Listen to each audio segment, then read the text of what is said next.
हरिओम सनातन podcast में आपका हार्दिक स्वागत है। आज से हम ब्रह्म सूत्र की यात्रा आरंभ कर रहे हैं, जहां हम ब्रह्म, सत्य और जीवन के परम उद्देश्य को समझने का प्रयास करेंगे। इस दिव्य ज्ञान की इस यात्रा में हमारे साथ बने रहें। आज सबसे पहले हम ब्रह्म सूत्र का परिचय जानेंगे। तो चलिए इस गहन विषय में प्रवेश करते हैं। जब भी ब्रह्म सूत्र का नाम सुनाई देता है तो मन में एक बहुत ही गूढ़, जटिल और शायद केवल प्रकांड पंडितों के लिए बने शास्त्र का चित्र उभरता है। क्या हम इसे सरल शब्दों में समझ सकते हैं? ये ब्रह्मसूत्र वास्तव में है क्या? मैंने सुना है कि इसके कई और भी नाम प्रचलित हैं। आपने बिल्कुल सही अनुभव साझा किया। साधारणतः यही धारणा होती है, परंतु वास्तव में ब्रह्मसूत्र जटिलता के लिए नहीं, बल्कि परम ज्ञान को व्यवस्थित करने के लिए रचे गए हैं। अच्छा। इसे वेदांत दर्शन का आधार स्तंभ माना जाता है। और हाँ, इसके कई नाम हैं और हर नाम इसके एक विशेष पहलू को उजागर करता है। जैसे इसे वेदांत सूत्र कहते हैं क्योंकि यह वेद अंत यानी उपनिषदों के सार को सूत्रों में पिरोता है। अच्छा, तो ये उपनिषदों का सार संग्रह है। जी, सार संग्रह से भी कुछ अधिक। यह उपनिषदों का सार भी है और उनकी व्यवस्थित व्याख्या भी। इसका एक और महत्वपूर्ण नाम है शारीरिक सूत्र या शारीरिक मीमांसा। शारीरिक सूत्र? जी, शारीरिक का अर्थ है जो इस शरीर में निवास करता है, यानी जीवात्मा। यह शास्त्र उस जीवात्मा के वास्तविक स्वरूप की मीमांसा या विवेचना करता है और ये सिद्ध करता है कि उसका वास्तविक स्वरूप परब्रह्म ही है। बिल्कुल। और क्योंकि इसके रचयिता स्वयं महर्षि कृष्णद्वैपायन वेदव्यास हैं, जिन्हें बादरायण भी कहा जाता है, इसलिए इसे आदरपूर्वक व्यास सूत्र या बादरायण सूत्र भी कहा जाता है। सूत्र शब्द अपने आप में बहुत सुंदर है। इसका शाब्दिक अर्थ तो धागा होता है। इस नाम के पीछे क्या कोई गहरा अभिप्राय है? ये बहुत काव्यात्मक लगता है। इसका अभिप्राय ही इस ग्रंथ का संपूर्ण उद्देश्य है। कल्पना कीजिए, हमारे उपनिषद ज्ञान के विशाल सुगंधित पुष्पों के वन के समान हैं। प्रत्येक उपनिषद में ऋषियों के आध्यात्मिक अनुभव और ज्ञान के वचन हैं, जिन्हें वाक्य कुसुम कहा गया है, यानी वाक्य रूपी फूल। ये फूल अलग अलग ऋषियों द्वारा अलग अलग समय पर अलग अलग साधकों के लिए प्रकट हुए हैं।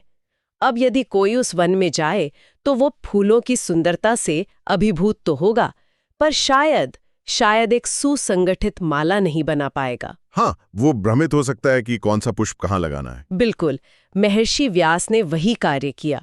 उन्होंने ब्रह्मसूत्र रूपी धागा लिया और उपनिषदों के इन सभी ज्ञान पुष्पों को एक सुसंगठित, तर्कपूर्ण और भव्य माला में पिरो दिया। एक माला में पिरो दिया? जी, इसलिए यह सूत्र है जो बिखरे हुए प्रतीत होने वाले विचारों में एक रूपता और सामंजस्य स्थापित करता है, ताकि साधक उस ज्ञान माला को सरलता से धारण कर सके और उसके सौंदर्य और सार को समझ सके। ये बहुत ही अद्भुत कल्पना है, परंतु यहाँ एक प्रश्न उठता है। पूछिए। यदि हमारे पास उपनिषद पहले से ही थे, जो स्वयं में परम ज्ञान के स्रोत हैं, श्रुति प्रमाण है, तो फिर इस नए ग्रंथ की आवश्यकता ही क्यों पड़ी? क्या उपनिषदों का ज्ञान अपने आप में पूर्ण नहीं था? आपका प्रश्न बहुत स्वाभाविक है और यह हमें ब्रह्मसूत्र के प्रयोजन की गहराई में ले जाता है। उपनिषदों का ज्ञान निस्संदेह पूर्ण और स्वतः प्रमाण है, किंतु वह विभिन्न ऋषियों द्वारा अलग अलग संदर्भों में और अलग अलग स्तर के अधिकारी शिष्यों के लिए दिया गया है। अच्छा। इस कारण जब हम उन सभी वचनों को एक साथ देखते हैं तो कुछ वचन ऊपरी तौर पर विरोधाभासी लग सकते हैं। विरोधाभासी? जैसे कि कोई उदाहरण दे सकते हैं? अवश्य। जैसे किसी उपनिषद में ब्रह्म को सगुण साकार बताया गया है, जो सृष्टि की रचना करते हैं, पालन करते हैं। वहीं दूसरे उपनिषद में ब्रह्म को निर्गुण, निराकार, अकर्ता और अभोक्ता कहा गया है। ये तो है। कहीं जगत को ब्रह्म से उत्पन्न होने के कारण सत्य कहा गया है, तो कहीं उसे माया या मिथ्या बताया गया है। अब एक साधारण साधक के लिए ये समझना बहुत कठिन हो सकता है कि सत्य क्या है। क्या ब्रह्म सगुण है या निर्गुण? क्या ये जगत सत्य है या मिथ्या? हाँ, ये तो सच में एक बड़ी दुविधा है। इसी दुविधा का, इन्हीं आपात विरोधाभासों का निवारण करने के लिए और एक समग्र तर्क संगत दर्शन प्रस्तुत करने के लिए महर्षि व्यास ने ब्रह्म सूत्र की रचना की। तो उन्होंने सिद्ध किया कि इनमें कोई वास्तविक विरोध नहीं है। जी, उन्होंने ये सिद्ध किया कि ये सभी वचन एक ही परम सत्य के अलग-अलग पहलुओं का वर्णन कर रहे हैं और उनमें कोई वास्तविक विरोध नहीं है। वे एक ही लक्ष्य की ओर संकेत कर रहे हैं। सनातन धर्म में प्रस्थानत्रयी की बहुत चर्चा होती है। मैंने सुना है कि ब्रह्मसूत्र उसका एक महत्वपूर्ण अंग है। ये प्रस्थानत्रयी क्या है और ब्रह्मसूत्र का इसमें क्या स्थान है? प्रस्थानत्रयी को आप वेदांत के ज्ञान मंदिर के 3 सुदृढ़ और अनिवार्य स्तंभ समझ सकते हैं। 3 स्तंभ? पहला स्तंभ है श्रुति प्रस्थान, जिसमें उपनिषद आते हैं। ये साक्षात अनुभव या प्रकट सत्य का आधार है। यह ज्ञान का मूल स्रोत है। ठीक है। दूसरा स्तंभ है स्मृति प्रस्थान, जिसमें श्रीमद् भगवद गीता आती है। यह श्रुति में कहे गए ज्ञान को ही ऋषियों द्वारा स्मरण करके उसे व्यवहारिक रूप में प्रस्तुत करता है। यह हमें बताता है कि उस ज्ञान को जीवन में कैसे उतारें। और तीसरा? और तीसरा और सबसे महत्वपूर्ण स्तंभ है न्याय प्रस्थान, जो कि स्वयं ब्रह्म सूत्र है। न्याय प्रस्थान। न्याय का यहाँ क्या अर्थ है? न्याय का अर्थ है तर्क, युक्ति और मीमांसा। ब्रह्म सूत्र का कार्य है श्रुति और स्मृति में दिए गए ज्ञान को तर्क की कसौटी पर सिद्ध करना। अच्छा, तो ये उसे इंटेलेक्चुअली प्रूव करता है। एक तरह से हाँ, यह बाहरी शंकाओं जैसे अन्य दर्शनों के तर्कों का खंडन करता है और आंतरिक शंकाओं जैसे उपनिषदों में दिखने वाले विरोधाभासों का निवारण करता है। समझ गया। तो यदि उपनिषद हमें बताते हैं कि क्या जानना है, गीता बताती है कि कैसे जीना है, तो ब्रह्म सूत्र हमें यह समझाता है कि हम जो जान रहे हैं वो तार्किक रूप से क्यों सत्य है। ये हमारे विश्वास को प्रज्ञा में बदल देता है। बिल्कुल। ये तो बहुत ही संपूर्ण व्यवस्था है। एक मूल स्रोत, एक व्यवहारिक मार्गदर्शक और एक तार्किक आधार। इस अद्भुत ग्रंथ की संरचना कैसी है? आपने कहा ये सूत्रों में है। इसमें कुल कितने सूत्र हैं? ब्रह्म सूत्र अत्यंत संक्षिप्त और सारगर्भित शैली में लिखे गए हैं, जिसे सूत्र शैली कहते हैं। सूत्र का लक्षण ही है अल्पाक्षरम असंदिग्धम सार्वद विश्वतोमुखम। इसका क्या अर्थ हुआ? अर्थात कम से कम अक्षरों में बिना किसी संदेह के सारयुक्त और अनेक अर्थों को प्रकट करने वाली बात कहना ही सूत्र है। इस ग्रंथ में कुल 555 सूत्र हैं, जिन्हें 4 अध्यायों में विभाजित किया गया है। और हर अध्याय में? और प्रत्येक अध्याय में 4 पाद यानी खंड हैं। केवल 555 सूत्रों में संपूर्ण वेदांत दर्शन का सार। ये तो कल्पना से परे है। परंतु यदि सूत्र इतने संक्षिप्त और गहरे हैं, तो क्या एक साधारण व्यक्ति उन्हें स्वयं समझ सकता है? नहीं, यह लगभग असंभव है। बिना किसी गुरु या भाष्य मतलब कमेंट्री के इन सूत्रों का अर्थ समझना संभव नहीं है। अच्छा। उनकी यही संक्षिप्तता एक प्रकार से उनकी शक्ति भी है और एक चुनौती भी। सूत्र तो केवल संकेत हैं, जैसे गणित के फॉर्मूले। भाष्यकार उन संकेतों का विस्तार करके हमें संपूर्ण चित्र प्रस्तुत करते हैं।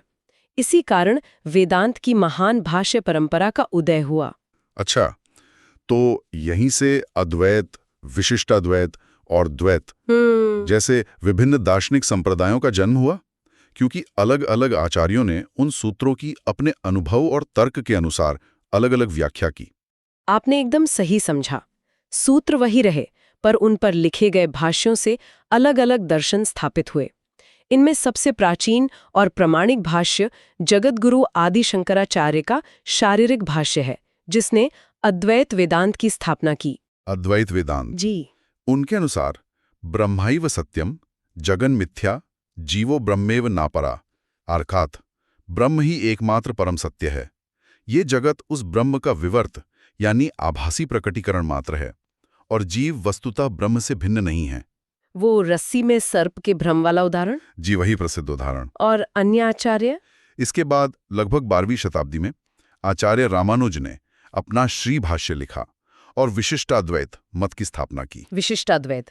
उनके अनुसार जीव, जगत और ईश्वर तीनों सत्य हैं, परंतु जीव और जगत ईश्वर के विशेषण या अंश हैं और सदैव उन पर आश्रित रहते हैं, जैसे शरीर आत्मा पर आश्रित रहता है। अच्छा, तो ये एक तरह से क्वालिफाइड नॉन ड्यूलिज्म हुआ, कह सकते हैं।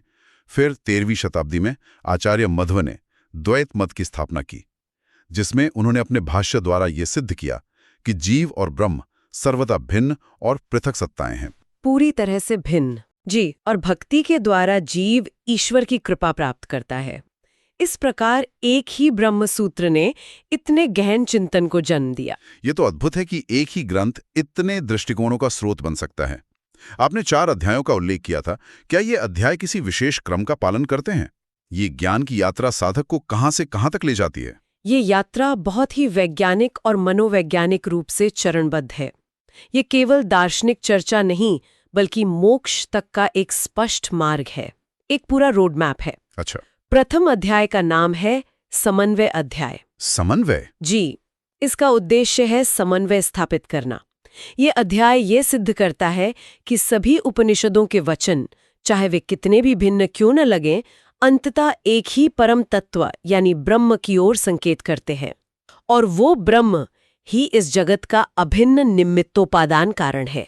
तो संक्षेप में यह अध्याय हमारे लक्ष्य को, हमारे गंतव्य को बिल्कुल स्पष्ट रूप से स्थापित करता है कि हमें जानना किसे है। बिल्कुल, अर्थात यात्रा शुरू करने से पहले ये निश्चित करना कि हम किस दिशा में जा रहे हैं और हमारा गंतव्य क्या है, ये तो बहुत तार्किक है। हाँ, बहुत तार्किक। इसके बाद आता है द्वितीय अध्याय, जिसका नाम है अविरोध अध्याय। अविरोध? इसका उद्देश्य है अविरोध स्थापित करना।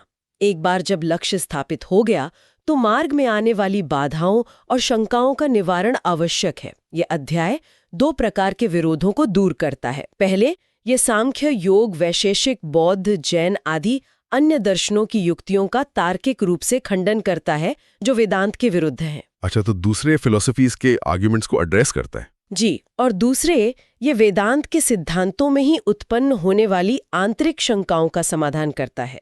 ये हमारे विश्वास को तर्क से दृढ़ और निश्शंक बनाता है। तो पहला अध्याय लक्ष्य स्थापित करता है, दूसरा अध्याय उस लक्ष्य के मार्ग की सभी बाधाओं और शंकाओं को हटाता है। इसके बाद का चरण क्या होना चाहिए? जब लक्ष्य स्पष्ट हो और मार्ग की बाधाएं हट जाएं, तब वास्तविक यात्रा आरंभ होती है। साधना? जी, इसीलिए तीसरा अध्याय है साधना अध्याय। ये साधना का वर्णन करता है।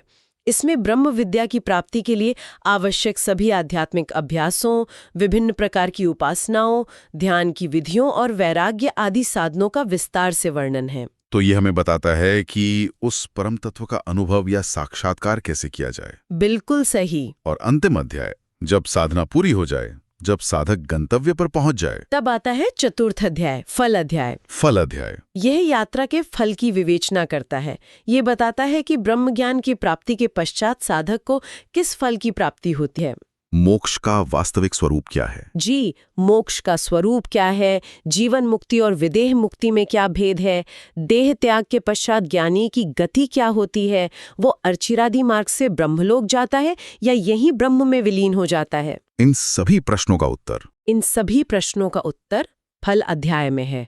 इस प्रकार यह यात्रा समन्वय से आरंभ होकर, अविरोध के द्वारा दृढ़ होकर, साधना के मार्ग से चलकर फल की प्राप्ति पर समाप्त होती है। ये तो सच में एक संपूर्ण और वैज्ञानिक मार्ग है। लक्ष्य की स्थापना, बाधाओं का निवारण, साधना का मार्ग और अंत में फल की प्राप्ति। इस महान यात्रा का आरंभ कहाँ से होता है? इसका पहला सूत्र क्या कहता है, जो इस पूरे दर्शन की नींव रखता है? इस संपूर्ण यात्रा का आरंभ होता है पहले सूत्र से, जो इस पूरे दर्शन की आधारशिला है। अथातो ब्रह्म जिज्ञासा। अथातो ब्रह्म जिज्ञासा, ये सुनने में बहुत ही सारगर्भित और शक्तिशाली प्रतीत होता है। इसका अर्थ क्या है? इसका शाब्दिक अर्थ है अब, इसलिए, ब्रह्म को जानने की इच्छा या कहिए जिज्ञासा। यहाँ प्रत्येक शब्द एक महासागर के समान गहरा है, विशेषकर अथ यानी अब और अतः यानी इसलिए। ये केवल शब्द नहीं, बल्कि इस यात्रा के लिए पात्रता और प्रयोजन को स्थापित करते हैं। अच्छा, तो अथ मतलब अब, इसका क्या विशेष अर्थ है? अथ शब्द का अर्थ है कि यह ब्रह्म को जानने की इच्छा यूं ही किसी को भी किसी भी समय उत्पन्न नहीं होती। ये एक विशेष मानसिक और नैतिक तैयारी के बाद ही उत्पन्न होती है। तो इसका अर्थ है कि ब्रह्म को जानने का अधिकारी बनने के लिए कुछ योग्यताएं आवश्यक हैं। ये जिज्ञासा का पात्र कौन है? हाँ, आचार्य शंकर अपने भाष्य में स्पष्ट करते हैं कि अथ शब्द का अर्थ है साधन चतुष्टय संपन्न होने के अनंतर। साधन चतुष्टय? जी, यानी जब साधक में 4 प्रकार की योग्यताएं आ जाती हैं, तभी उसमें सच्ची ब्रह्म जिज्ञासा का उदय होता है। ये 4 योग्यताएं कौन सी हैं? संक्षेप में, पहला है विवेक, नित्य और अनित्य वस्तु का भेद समझने की क्षमता। ये स्पष्ट रूप से जानना कि एकमात्र ब्रह्म ही नित्य, अविनाशी सत्ता है और बाकी जगत परिवर्तनशील और अनित्य है। ठीक है। दूसरा है वैराग्य। जब विवेक जागृत होता है तो इस लोक के और स्वर्ग आदि परलोक के सभी भोगों के प्रति अनासक्ति का भाव स्वतः ही आ जाता है। विवेक से वैराग्य। जे तीसरा है षट संपत्ति। ये 6 नैतिक और मानसिक गुणों का समूह है जो एक प्रकार का आंतरिक बल है। इसमें क्या क्या आता है? इसमें शम यानी मन का नियंत्रण, दम यानी इंद्रियों का नियंत्रण, उपरति, तितिक्षा, श्रद्धा और समाधान आते हैं। और चौथा साधन? चौथा और अंतिम साधन है मुमुक्षुत्व, मोक्ष की इस जन्म मृत्यु के चक्र से छूटने की तीव्र प्रज्वलित इच्छा। जब ये चारों योग्यताएं साधक में परिपक्व हो जाती हैं, तब अथ शब्द सार्थक होता है, अर्थात अब वो ब्रह्म जिज्ञासा का सच्चा अधिकारी है। ये तो बहुत ही गहन और व्यवस्थित तैयारी है। ये कोई बौद्धिक कौतूहल नहीं, बल्कि जीवन की पूरी दिशा बदलने के बाद उत्पन्न होने वाली प्यास है। और सूत्र में अतः शब्द का क्या अभिप्राय है, इसलिए ब्रह्म की जिज्ञासा क्यों करें? अतर शब्द कारण या प्रयोजन बताता है। इसलिए जिज्ञासा करें क्योंकि शास्त्र बताते हैं और हमारा अनुभव भी पुष्टि करता है कि कर्मों के फल अनित्य होते हैं। हम इस संसार में चाहे कितना भी धन, पद, प्रतिष्ठा या सुख प्राप्त कर लें, वो स्थायी नहीं होता और अंततः हमें पूर्ण संतुष्टि या शांति नहीं दे सकता। सब कुछ नाशवान है। जी, सब कुछ नाशवान और दुख से मिश्रित है। इसलिए इस अनित्य और दुख रूपी संसार से पार जाने के लिए उस नित्य, शुद्ध, बुद्ध, मुक्त स्वभाव वाले परमानंद स्वरूप ब्रह्म को जानने की जिज्ञासा करनी चाहिए।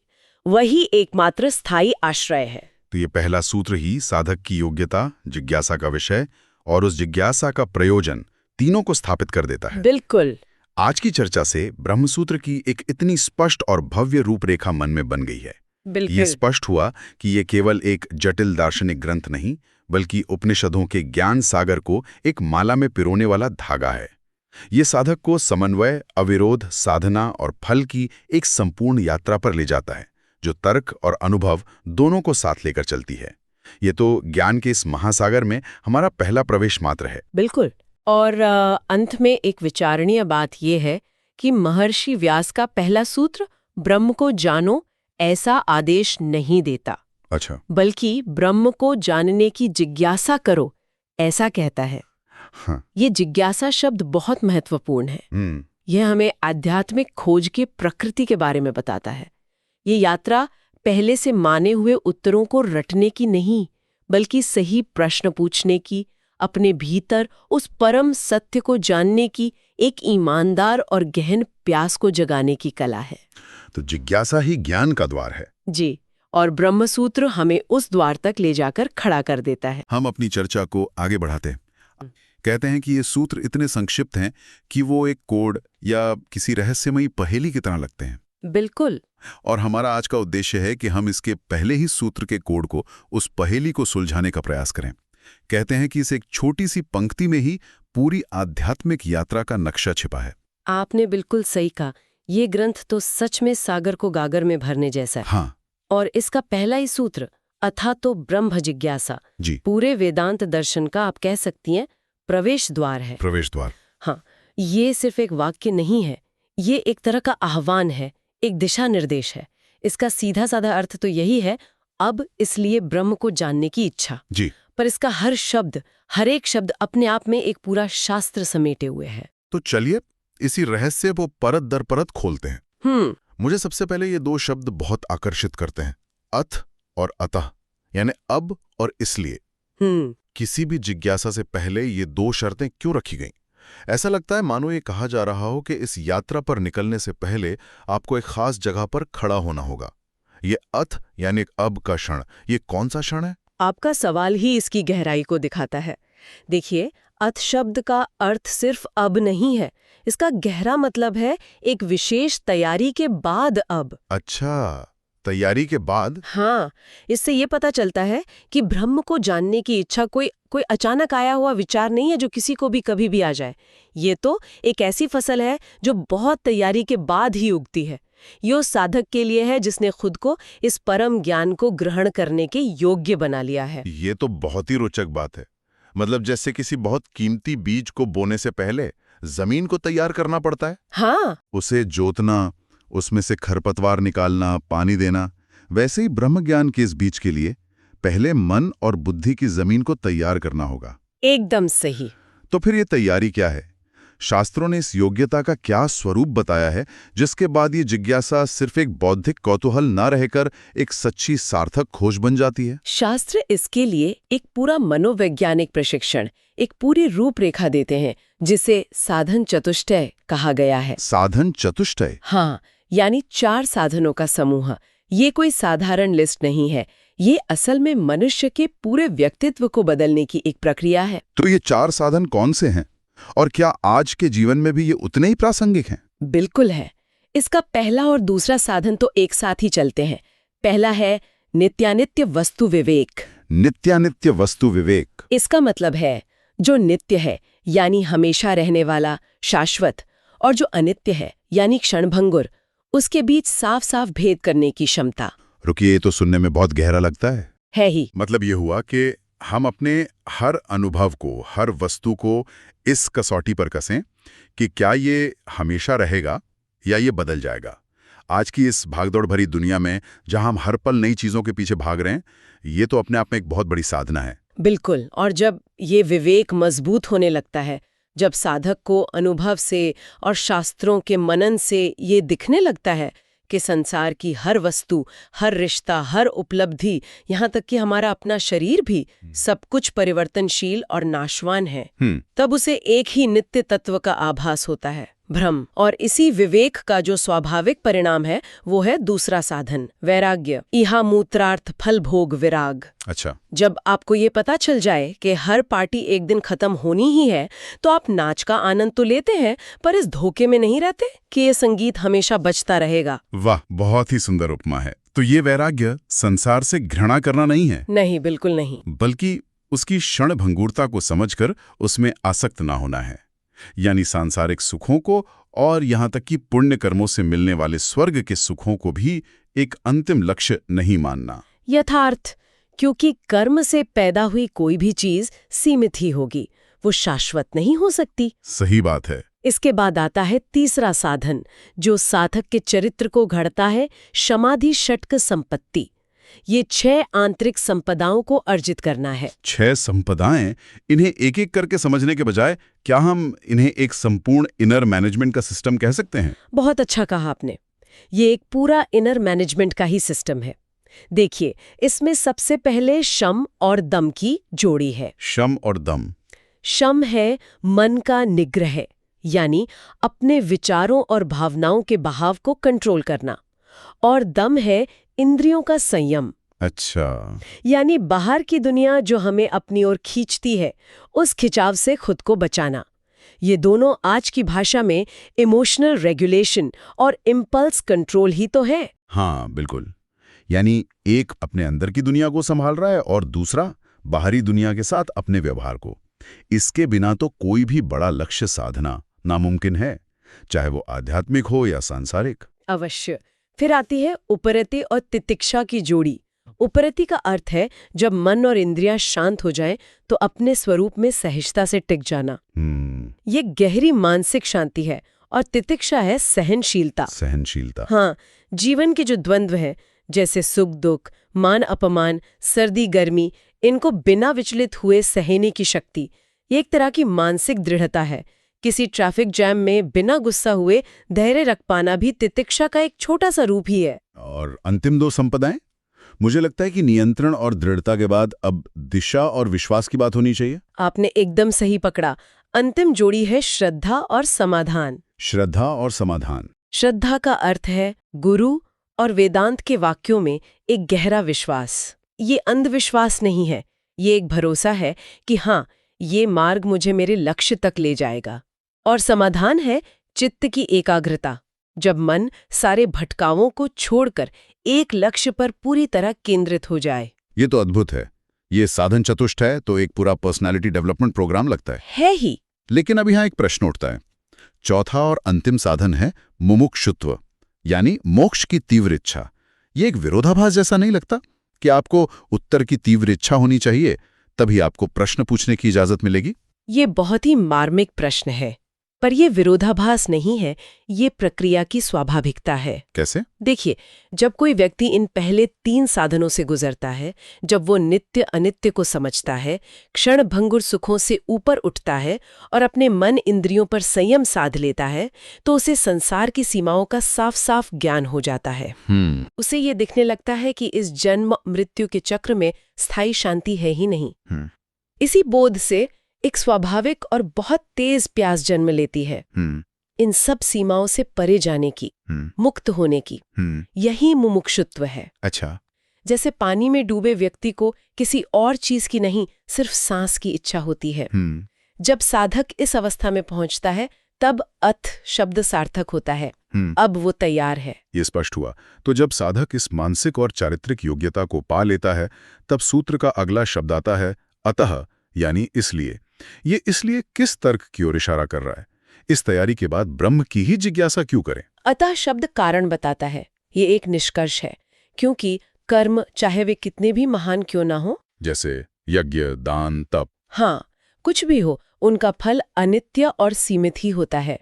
श्रुति स्वयं कहती है तद्यथेह कर्म जितो लोकः क्षीयते एवमेवा मूत्र पुण्य जितो लोकः क्षीयते। इसका क्या अर्थ हुआ? इसका अर्थ है जैसे इस लोक में कर्म से कमाई हुई धन संपत्ति एक दिन नष्ट हो जाती है, वैसे ही पुण्य कर्मों से कमाया हुआ स्वर्गलोक भी समय आने पर क्षीण हो जाता है, नष्ट हो जाता है। तो अतः एक तरह से बाकी सभी विकल्पों को खारिज करने की प्रक्रिया है। बिल्कुल। साधक ये समझ जाता है कि कोई भी कर्म या कोई भी क्रिया उसे असीमित या शाश्वत फल नहीं दे सकती, क्योंकि हर क्रिया तो समय के दायरे में बंधी है। इसीलिए उसे कर्म से हटकर ज्ञान के मार्ग की ओर मुड़ना ही पड़ता है। यथार्थ इसलिए क्योंकि कर्म से मोक्ष संभव नहीं है, केवल ब्रह्म ज्ञान से ही मोक्ष संभव है। साधक ब्रह्म की जिज्ञासा की ओर बढ़ता है। यहाँ ये समझना बहुत जरूरी है कि वेदांत कर्म का विरोधी नहीं है। अच्छा। निष्काम भाव से किए गए कर्म चित्त को शुद्ध करते हैं और हमें साधन चतुष्टय के योग्य बनाते हैं। वो यात्रा के लिए जरूरी है, पर वो मंजिल नहीं है। मंजिल तो ज्ञान से ही मिलती है। ज्ञानादेव तु कैवल्यम। तो ये पूरी भूमिका अब साफ हो गई। एक योग्य अधिकारी एक उचित कारण के साथ अब ब्रह्म को जानने की यात्रा पर निकलता है। तो स्वाभाविक अगला प्रश्न ये है कि ये ब्रह्म है क्या, जिसकी हम खोज कर रहे हैं? ये इतना विशाल और अमूर्त विषय है, इसे परिभाषित कैसे किया जाए? यहीं पर शायद दूसरा सूत्र हमारी मदद करता है। हाँ, अगला सूत्र ब्रह्म का लक्षण बताता है। उसकी एक कह सकते हैं कार्य परिभाषा, एक वर्किंग डेफिनेशन देता है। जन्माध्यस्य यतः। जन्माध्यस्य यतः। इसका अर्थ है ब्रह्म वह है जिससे इस जगत की उत्पत्ति, जन्म, स्थिति, पालन और लय, संहार होता है। ये तो बहुत ही व्यापक परिभाषा है। ये सिर्फ एक सृष्टिकर्ता की बात नहीं है जो सृष्टि बनाकर अलग हो गया। नहीं, ये तो उस तत्व की बात है जो सृष्टि का स्रोत भी है, उसका आधार भी है और अंत में उसका विलय भी उसी में होता है। ये तो एक पूरा चक्र है जिसका आदि, मध्य और अंत सब कुछ वही एक तत्व है। बिल्कुल। तैत्तिरीय उपनिषद का प्रसिद्ध वाक्य भी यही कहता है, यतो वा इमानि भूतानि जायन्ते येन जातानि जीवन्ति यत् प्रयन्त्यभिसंविशन्ति तद्विजिज्ञासस्व तद्ब्रह्मेति। इसका भी वही अर्थ है? हाँ, जिससे ये सब प्राणी उत्पन्न होते हैं, उत्पन्न होकर जिसके सहारे जीते हैं और अंत में जिसमें प्रवेश कर विलीन हो जाते हैं, उसे जानने का प्रयत्न करो, वही ब्रह्म है। इस परिभाषा से मेरे मन में एक और विचार आ रहा है। दर्शन में किसी भी वस्तु के 2 कारण माने जाते हैं। एक निमित्त कारण, एफिशिएंट कॉज, जैसे घड़े को बनाने वाला कुम्हार, और एक उपादान कारण, मटेरियल कॉज, यानी वो वस्तु जिससे घड़ा बना, जैसे मिट्टी। सही। तो इस परिभाषा के अनुसार ब्रह्म इस जगत का निमित्त कारण है या उपादान कारण? वेदांत का सिद्धांत यहाँ संसार के बाकी दर्शनों से अद्वितीय हो जाता है। वेदांत कहता है कि ब्रह्म इस जगत का निमित्त और उपादान दोनों ही कारण है। दोनों? वो कैसे? ही इस जगत के रूप में प्रकट होता है, इसलिए वो उपादान कारण भी है। अच्छा। इसका सबसे सुंदर उदाहरण मकड़ी का दिया जाता है। मकड़ी अपने भीतर से ही जाला बनाती है और खुद ही उसमें रहती है। वो जाले का निमित्त और उपादान दोनों कारण है। वाह, मकड़ी का ये उदाहरण तो मन में बैठे कई भ्रमों को तोड़ देता है। इसका मतलब तो ये हुआ कि इस सृष्टि के रचना के लिए ब्रह्म को अपने से बाहर किसी वस्तु की जरूरत ही नहीं है। बिल्कुल नहीं। और अगर ब्रह्म ही उपादान कारण है तो इसका मतलब है कि ये पूरा जगत, ये पहाड़, ये नदियां, ये तारे, हम और आप, सब उसी एक तत्व ब्रह्म से ही बने हैं।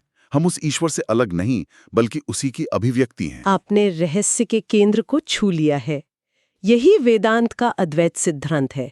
और इस लक्षण से एक और बात सिद्ध होती है। क्या? जो सत्ता इतने विशाल, जटिल और सुव्यवस्थित ब्रह्मांड की रचना, पालन और संहार कर सकती है, वो कोई अज्ञानी या कम शक्ति वाली नहीं हो सकती। उसे सर्वज्ञ यानी सब कुछ जानने वाला और सर्वशक्तिमान यानी सब कुछ करने में समर्थ होना ही होगा। हमने अधिकारी, अथा, कारण, अता और लक्ष्य ब्रह्म को समझ लिया। अब अंत में उस प्रक्रिया पर आते हैं, जिज्ञासा।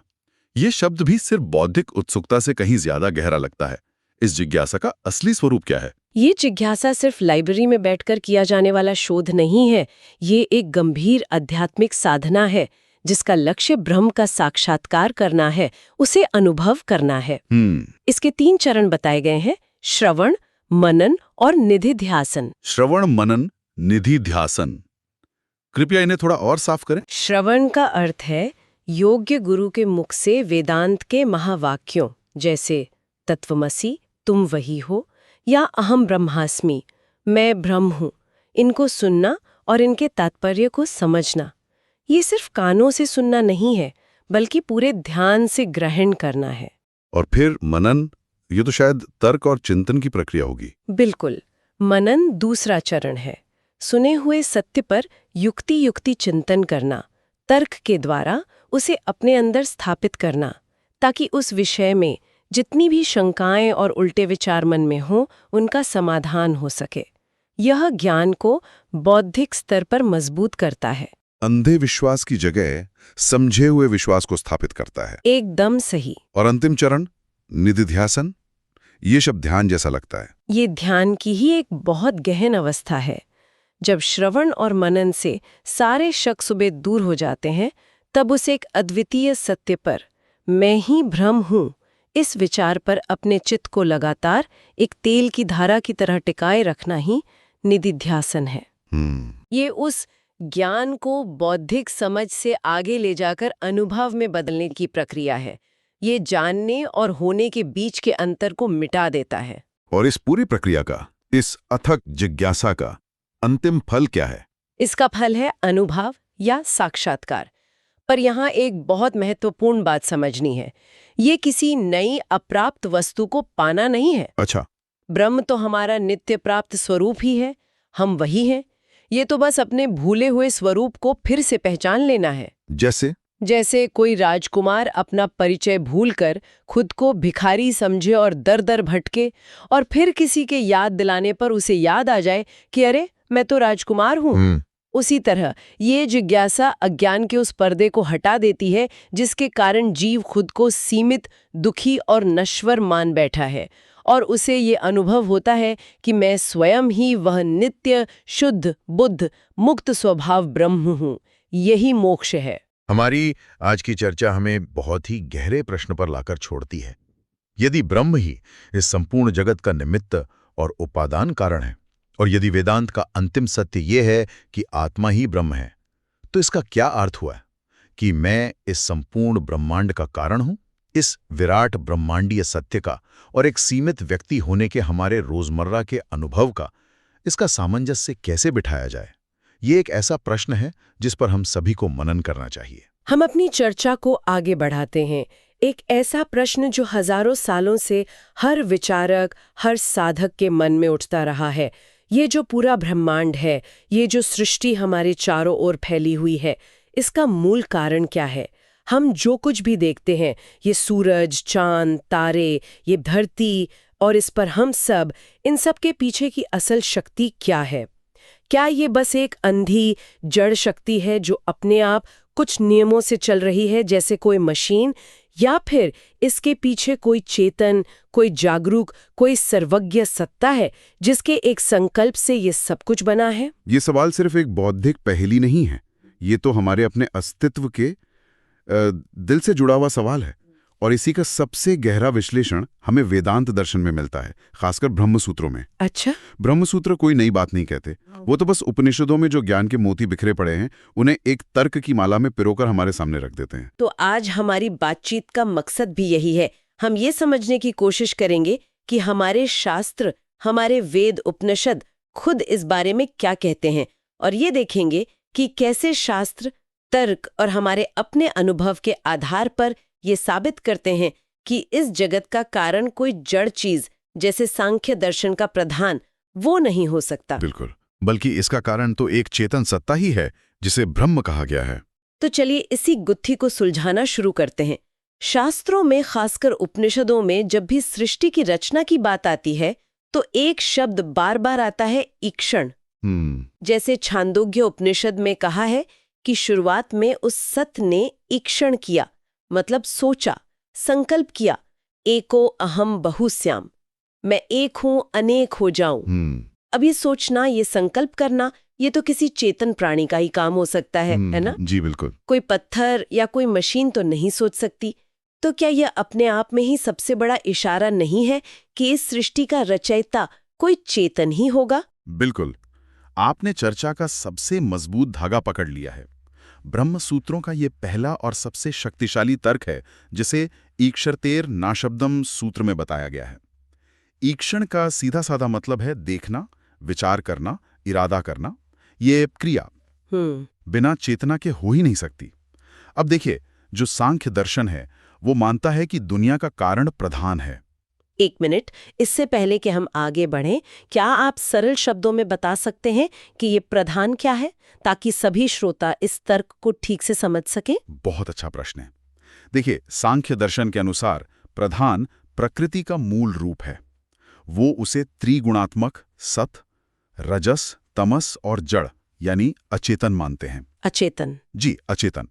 उनका कहना है कि जैसे दूध अपने आप दही बन जाता है, वैसे ही ये जड़ प्रधान अपने आप ही इस जगत के रूप में बदल जाता है।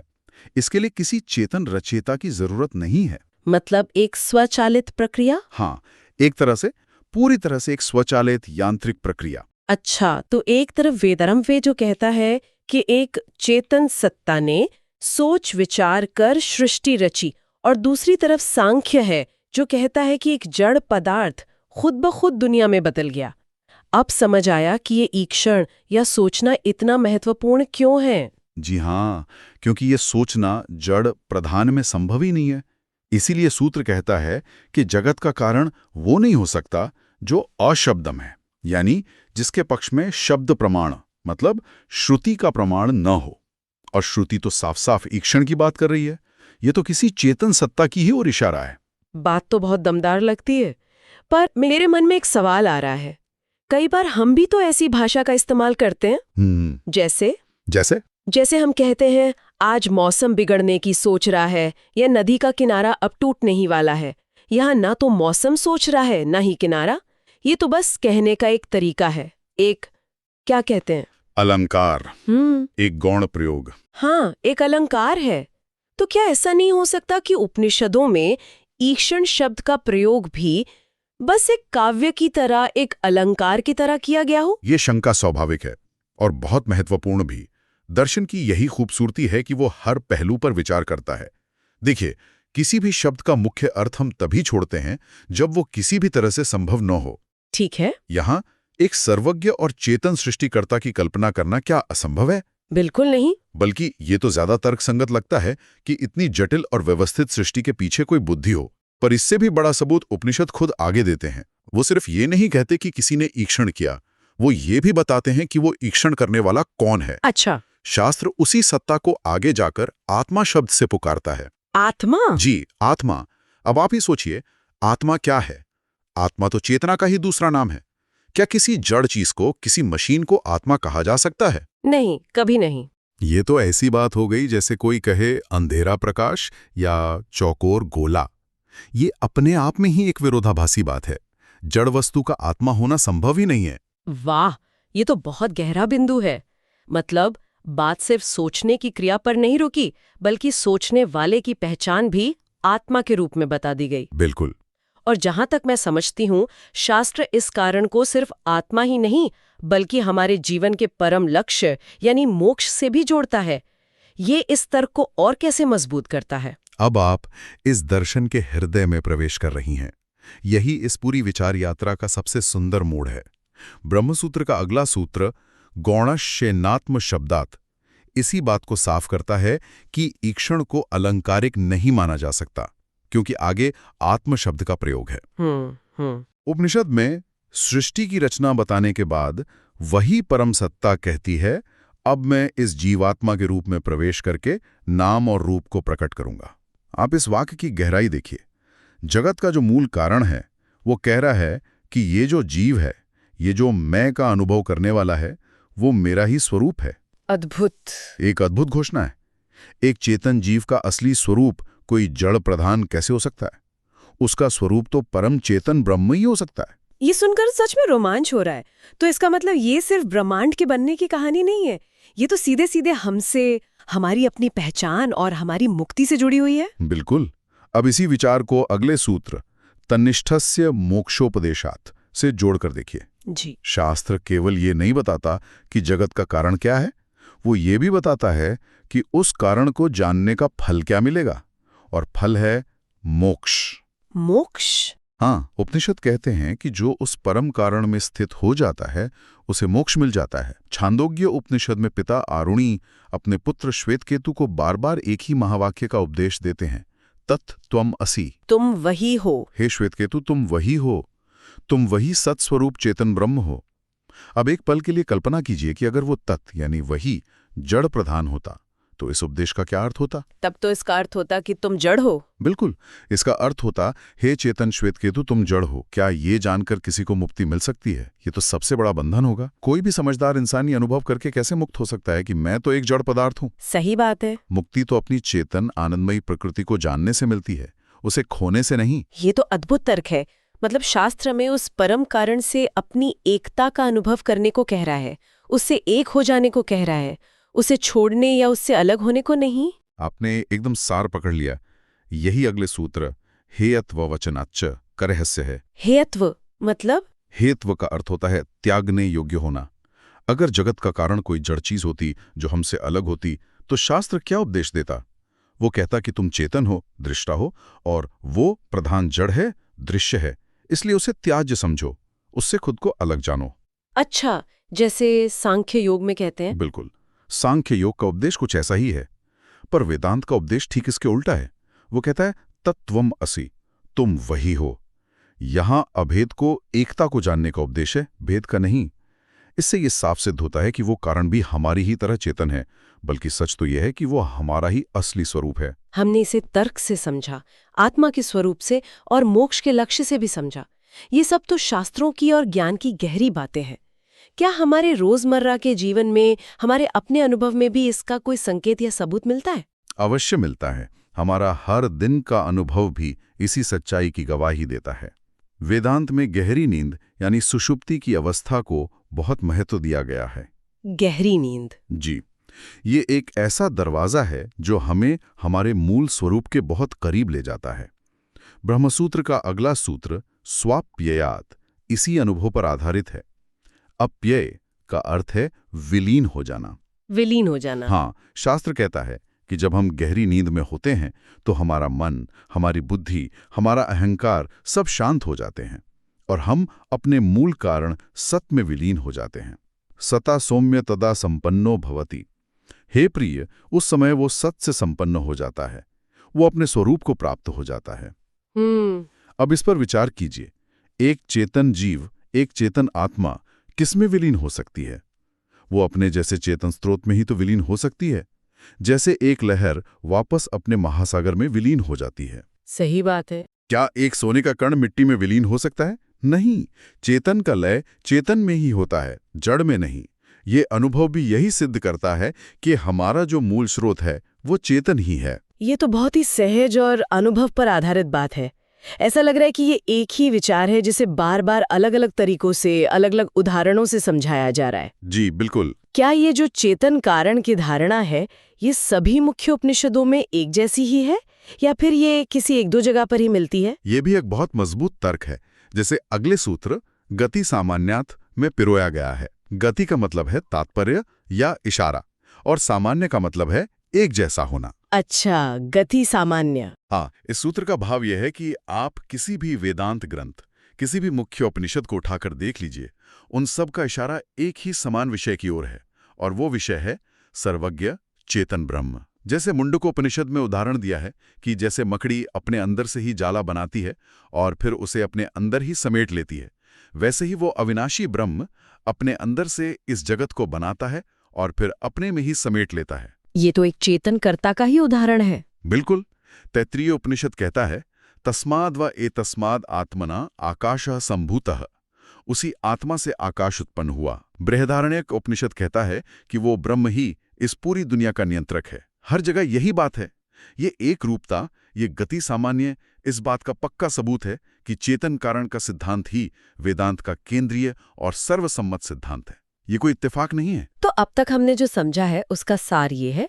पहला, सृष्टि की रचना के लिए एक क्षण यानी संकल्प का वर्णन है जो चेतना का गुण है। सही। दूसरा, उस रचयिता को आत्मा कहा गया है जो जड़ नहीं हो सकता। जी। तीसरा, उसे जानने का फल मोक्ष बताया गया है जो जड़ से एक होकर नहीं मिल सकता। चौथा, गहरी नींद में हम उसी चेतन स्रोत में लीन होते हैं। और पांचवा, सभी उपनिषद एक स्वर में इसी चेतन कारण की बात करते हैं। ये सब तर्क और अनुमान हमें एक ही दिशा में ले जा रहे हैं।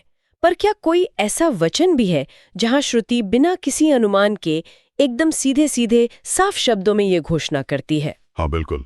सभी तर्कों और अनुमानों को सामने रखने के बाद सूत्रकार मानो कहते हैं कि अगर अब भी कोई संदेह बाकी हो तो सुनो, हम सीधे सीधे श्रुति का वचन ही सुना देते हैं। अच्छा। अगला सूत्र है श्रुत्वाच्य। इसका मतलब है क्योंकि ये सीधे सीधे सुना भी गया है। श्वेताश्वतर उपनिषद, जिसे लिखा ही खास तौर पर जगत के कारण पर विचार करने के लिए गया है, वो किसी भी शक की गुंजाइश ही नहीं छोड़ता। क्या कहा गया है उसमें? वहां एकदम स्पष्ट कहा गया है, स कारणम करणाधिपाधिपो न च अस्य कश्चित जनिता न च अधिपः। वही कारण है, वो इंद्रियों के स्वामी यानी जीव का भी स्वामी है, और न कोई उसका बनाने वाला है, न कोई उसका मालिक है।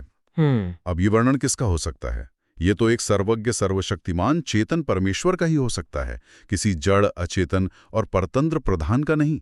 ये तो सीधा शब्द प्रमाण है जिसके सामने कोई और तर्क टिक नहीं सकता।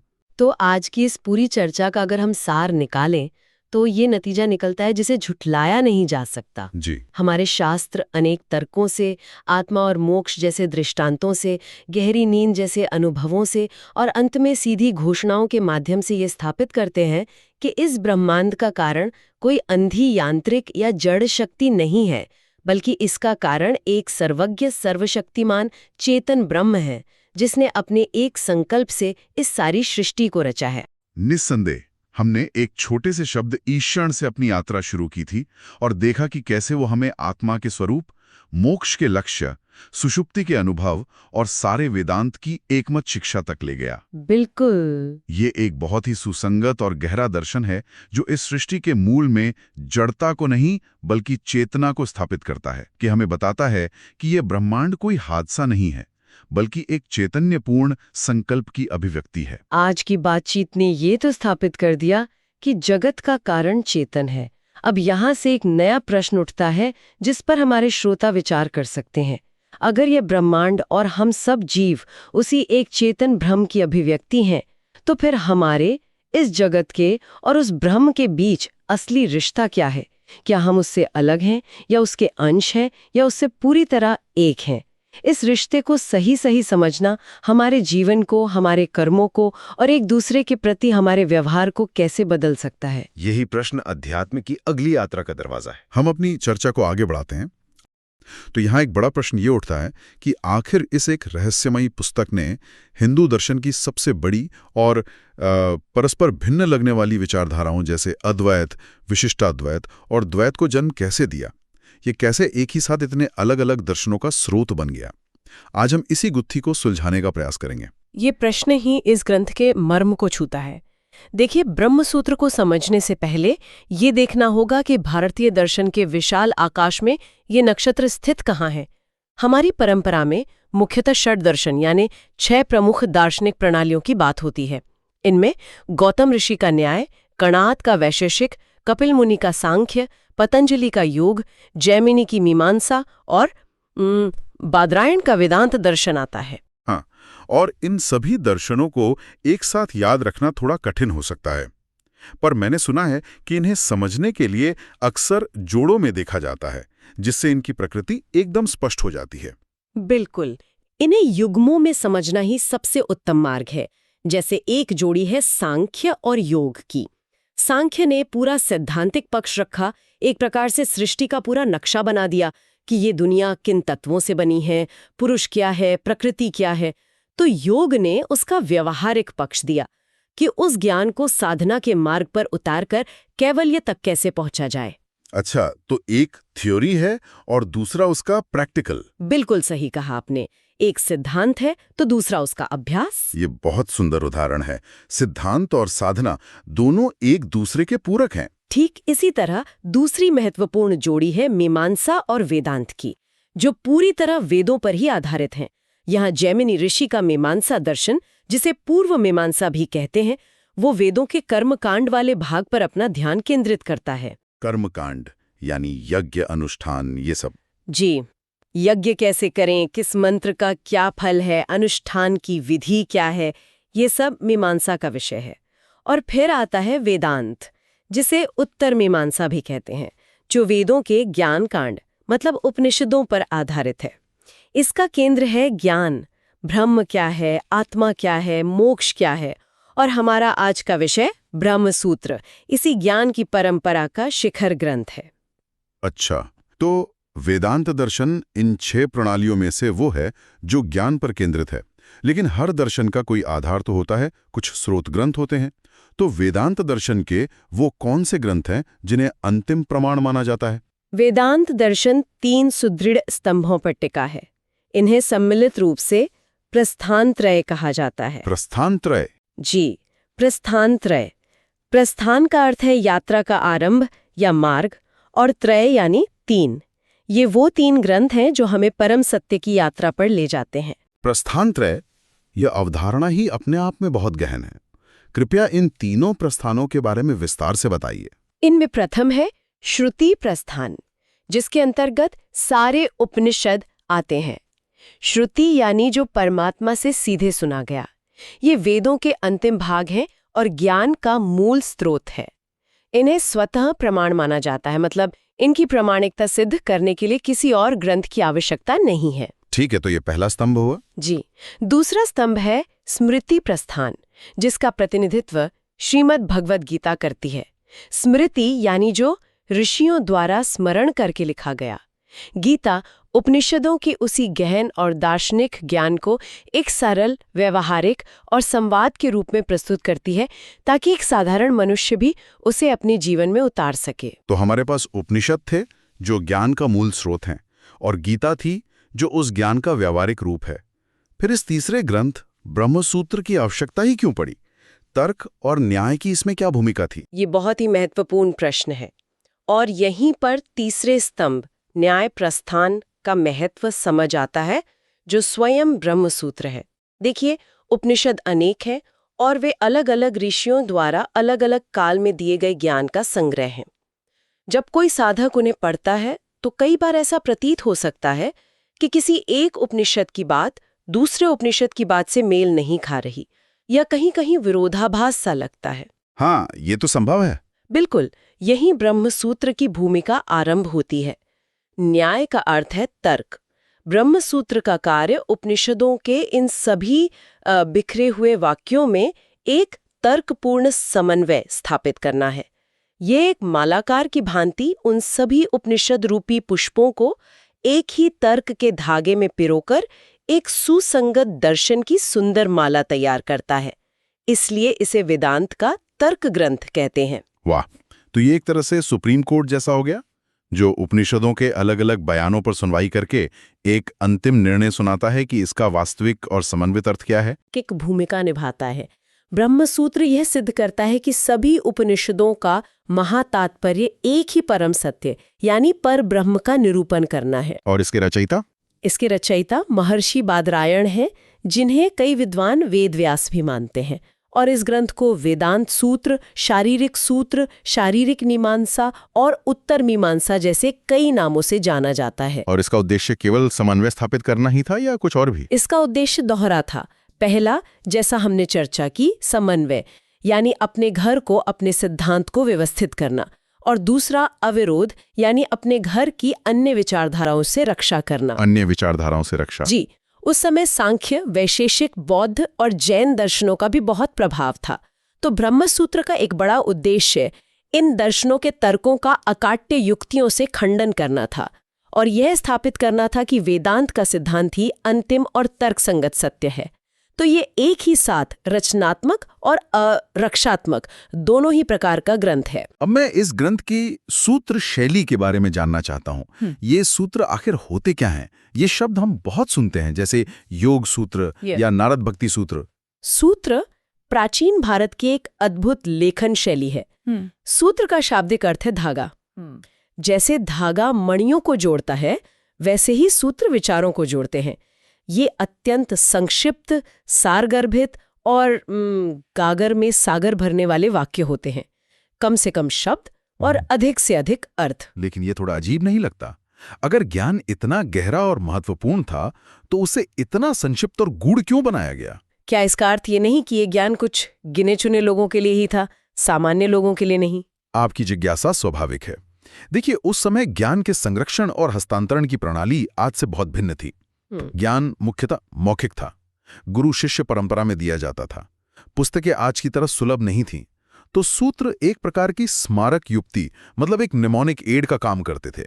अच्छा, याद रखने में सहायता के लिए। बिल्कुल। गुरु विस्तृत व्याख्या करते थे और शिष्य उस व्याख्या के सार को सूत्र के रूप में स्मरण कर लेते थे। सूत्र केवल संकेत हैं, उनका संपूर्ण अर्थ तो गुरु की व्याख्या से ही खुलता था। मैं समझा। इसीलिए आज भी ब्रह्म सूत्र को बिना किसी भाष्य या टीका के समझना लगभग असंभव माना जाता है। ये तो अद्भुत है। अब इस ग्रंथ की संरचना कैसी है? इसे किस प्रकार व्यवस्थित किया गया है? ब्रह्म सूत्र की संरचना इसकी सबसे बड़ी शक्ति है। ये अत्यंत तार्किक है। इसमें कुल 4 अध्याय हैं। 4 अध्याय? हाँ, और प्रत्येक अध्याय में 4 पाद हैं। इस तरह कुल 16 पाद हुए। प्रत्येक पाद के भीतर कई अधिकरण होते हैं।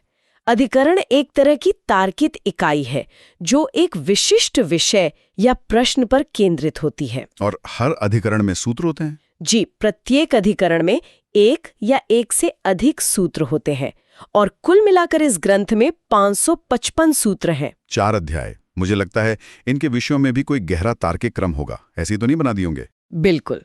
ये 4 अध्याय सत्य की खोज की यात्रा के 4 चरण हैं। प्रथम अध्याय का नाम है समन्वय। इसका एकमात्र उद्देश्य यह सिद्ध करना है कि सभी उपनिषद वाक्यों का परम तात्पर्य एक ही है, परब्रह्म का निरूपण। ये वेदांत के सिद्धांत की नींव रखता है। तो पहले अध्याय में सिद्धांत की स्थापना की गई, यानी क्या सत्य है ये बताया गया। इसके बाद क्या आता है? स्थापना के बाद आती है रक्षा। द्वितीय अध्याय का नाम है अविरोध। इसमें महर्षि बादरायण अन्य सभी दार्शनिक मतों जैसे सांख्य, वैशेषिक, बौद्ध, जैन आदि के तर्कों को एक एक कर उठाते हैं और फिर अकाट्य युक्तियों से उनका खंडन करते हैं। अच्छा। यह अध्याय यह स्थापित करता है कि वेदांत का सिद्धांत तार्किक रूप से इतना सुदृढ़ है कि उसे कोई अन्य प्रमाण बाधित नहीं कर सकता। ये बताता है कि क्यों दूसरी बातें सत्य नहीं हैं। सिद्धांत की स्थापना, समन्वय, फिर उसकी रक्षा, अविरोध। ये क्रम बहुत तार्किक है। तो सिद्धांत स्थापित हो गया, उसकी रक्षा भी हो गई। अब तीसरे अध्याय का विषय क्या है? तीसरा अध्याय है साधना। साधना। जी। जब सिद्धांत स्थापित हो गया तो प्रश्न उठता है कि उस ब्रह्म ज्ञान को अनुभव कैसे किया जाए, उसे प्राप्त कैसे करें।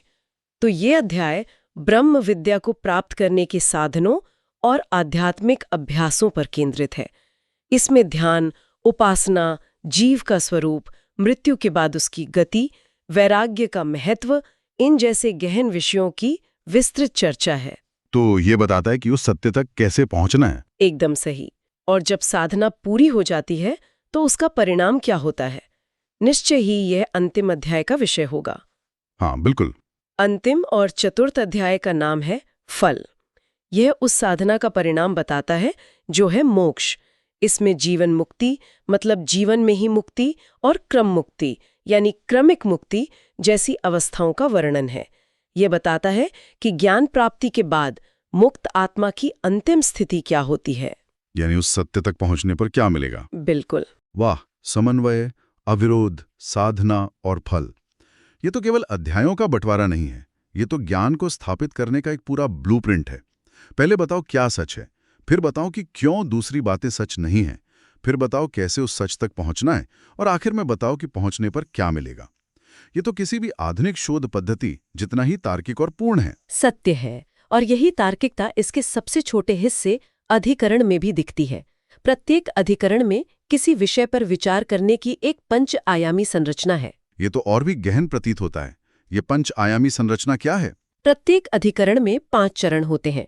पहला है विषय, यानी वो उपनिषद वाक्य जिस पर विचार करना है। ठीक है, विषय। दूसरा है संशय, उस वाक्य के अर्थ को लेकर जो संदेह या प्रश्न उठता है। तीसरा है पूर्व पक्ष, यानी विरोधी का तर्क या उस विषय की पहली सतही व्याख्या, यानी डेविल्स एडवोकेट वाला पक्ष कह सकते हैं। चौथा है सिद्धांत या उत्तर पक्ष, जिसमें पूर्व पक्ष के तर्कों का खंडन करके अंतिम और सही निष्कर्ष स्थापित किया जाता है।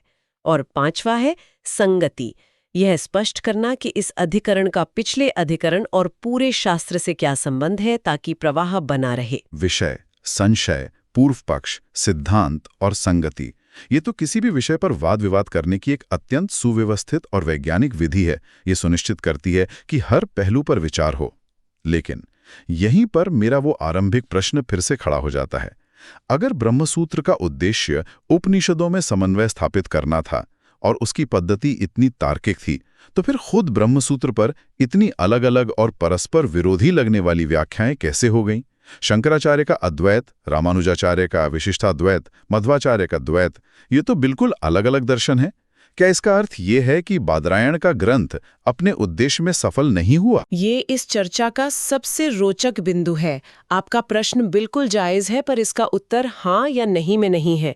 ब्रह्मसूत्र अपने उद्देश्य में पूरी तरह सफल हुआ। उसने उपनिषदों को एक तार्किक ढांचा प्रदान कर दिया। उसने ये स्थापित कर दिया कि चर्चा का विषय ब्रह्म ही है, जीव का लक्ष्य मोक्ष ही है और उसका मुख्य साधन ज्ञान ही है।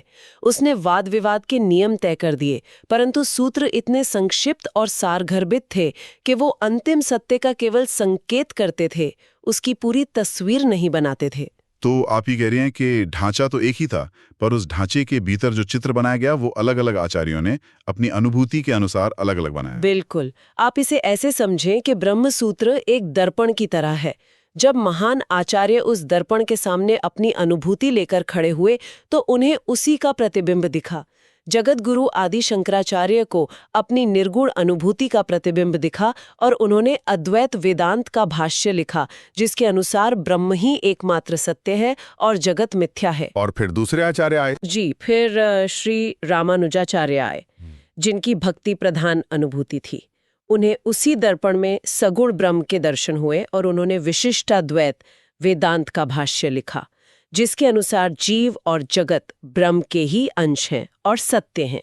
फिर श्री मध्वाचार्य ने भक्ति की पराकाष्ठा से द्वैत वेदांत का सिद्धांत दिया कि जीव, जगत और ईश्वर तीनों नित्य और भिन्न सत्ताएं हैं। और भी तो हैं। हाँ, इसी तरह श्री वल्लभाचार्य ने शुद्धाद्वैत और श्री निम्बार्काचार्य ने द्वैताद्वैत का प्रतिपादन किया। ग्रंथ एक ही रहा, पर उस पर लिखे गए भाष्य अलग अलग साधना मार्गों और अनुभूतियों का प्रकाश बन गए। तो ये ब्रह्मसूत्र की विफलता नहीं, बल्कि उसकी महानता ही यही है कि वो इतना गहन और व्यापक है कि उसमें से इतने भिन्न दर्शन निकल सकें। उसने किसी एक विचार को थोपा नहीं, बल्कि सत्य की खोज के लिए एक खुला मैदान प्रदान कर दिया। एक ही बीज से इतने विविध और सुंदर वृक्ष उत्पन्न हुए। आपने इसके रहस्य को पकड़ लिया। ब्रह्मसूत्र कैसा प्रकाश स्तंभ है जो विभिन्न मार्गों से आने वाले साधकों को एक ही परम लक्ष्य की ओर दिशा दिखाता है, भले ही उनके मार्ग भिन्न दिखें। ये भारतीय मनीषा की वो अद्भुत कृति है जो आज भी दार्शनिकों और जिज्ञासुओं को प्रेरित करती है। इसी के साथ हमने ब्रह्मसूत्र के परिचय को समझा और इससे पूर्ण किया। हमें आशा है कि आपको हमारी आज की चर्चा पसंद आई होगी।